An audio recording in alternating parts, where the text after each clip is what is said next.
Hafide, and welcome back, everybody. I have in studio two friends of mine who I've known for a very, very long time, Pat Wolf and Tony Diaz, and we are going to talk about the Catholic Men's Conference. Gentlemen, always a pleasure to see you. Happy New Year to both of you. Thank you, Jason. Happy New Year to you and Same all to the you, listeners. Jason, and everybody, yes. Okay, let's go ahead and maybe address the elephant in the room, gentlemen. It's, these are very, very trying times for the island's Catholic community and everything. Hints, allegations, accusations, and whatnot, and everything like that. One would maybe draw the conclusion that a conference of this nature, when Catholic men can come together, fellowship, discuss these issues and everything like that, is more important than ever. Would you agree, Pat? Yeah, I mean, I think, Jason, that we can anticipate more people coming to our conference this year. We've been doing, this is our 14th year, but we didn't have a conference last year. And I think there's a real need, I think, because of people questioning their faith, because of some divide within the church. I think people are looking for an opportunity to come together and just share what we still share in common, just to recognize that there's a unity despite our differences.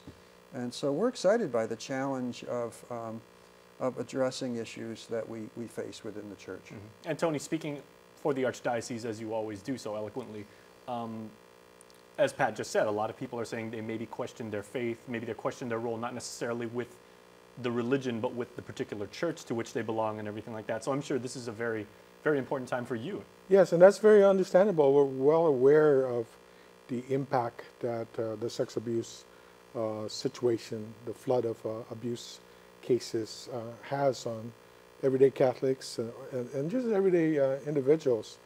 And you mentioned the elephant in the room, and it's precisely because we have not done, whether it's a church or the community, a good enough job of having dialogues and confronting those beasts of our lives, of our society, keeping quiet when we should be talking, even if we have differences, or when we see a wrong or we know a wrong or have a hint of a wrong, is why we're in this situation. So the Catholic Men's Conference is just one opportunity. It's a wonderful opportunity for, in this case, men, Catholic or otherwise, to come together and have fellowship, but also have real dialogue about all kinds of things. Now, that being said, what is the central theme, Pat, of this year's conference and everything, and maybe like the rallying cry, for lack of a better term, around which most Catholic men can, come and discuss? Well, the theme is reconciliation and rebuilding.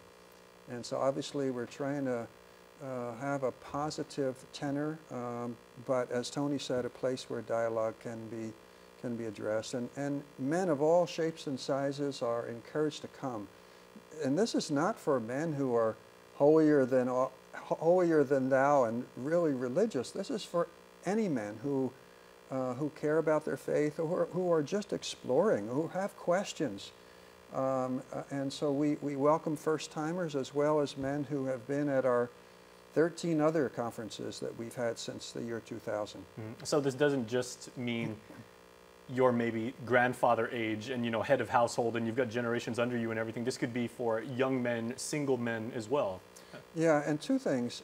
One is that we've always encouraged high schoolers to come, and we've also encouraged men to bring their teenage sons with them. So there's, in the registration process, there's a special deal for father-son registration. So yes, it's for men of all ages. Now, Tony, without giving too much away about the content of the actual conference and everything like that, what is the role today of a man who has strong Catholic faith and, he's God-fearing, and, what is his role within the church community, and what is his role in the world?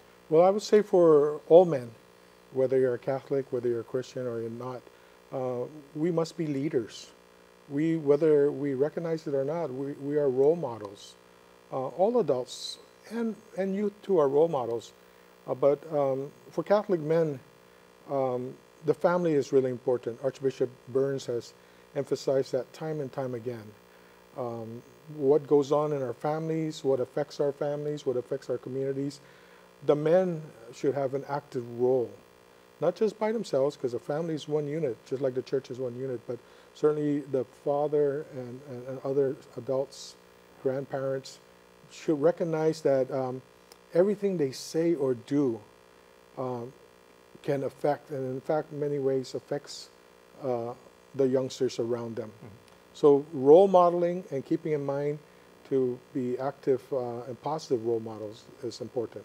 Is His Excellency going to be like presenting at the conference, and how much of an active role will he be?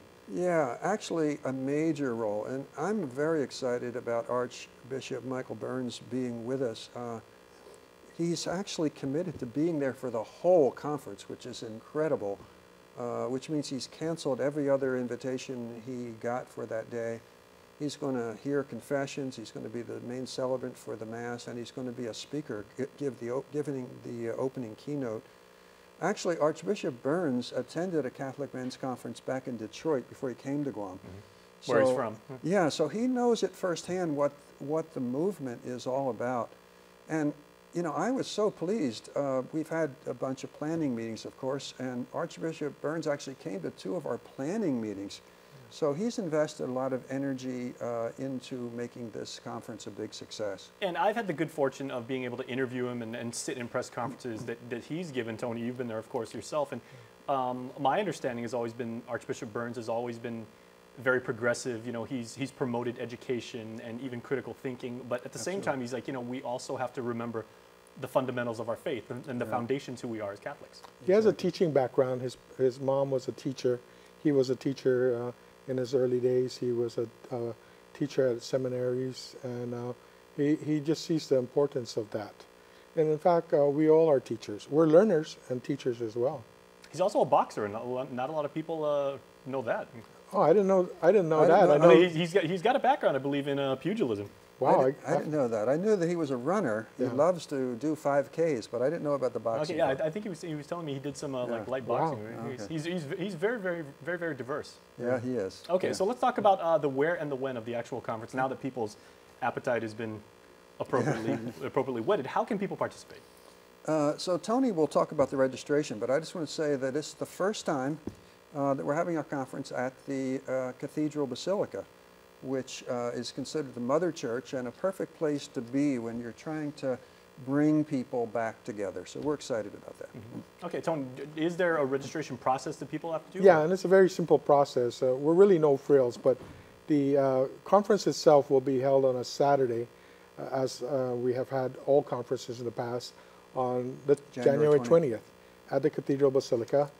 Father Paul will be the host, rector and his parish there.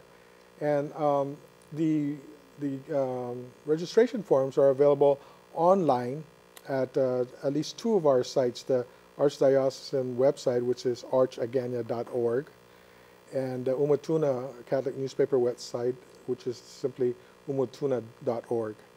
And then at most parishes, if people simply go to the front office, we make sure to distribute the forms, 1-page form, and then primarily at the Cathedral Basilica Pastoral Center right there in Agania, that's where all persons should submit their completed forms, even the ones they get online with payment. But forms will be available there as well. All right, well, gentlemen, I thank you so much always for coming by our Harmon Studios. We always appreciate it.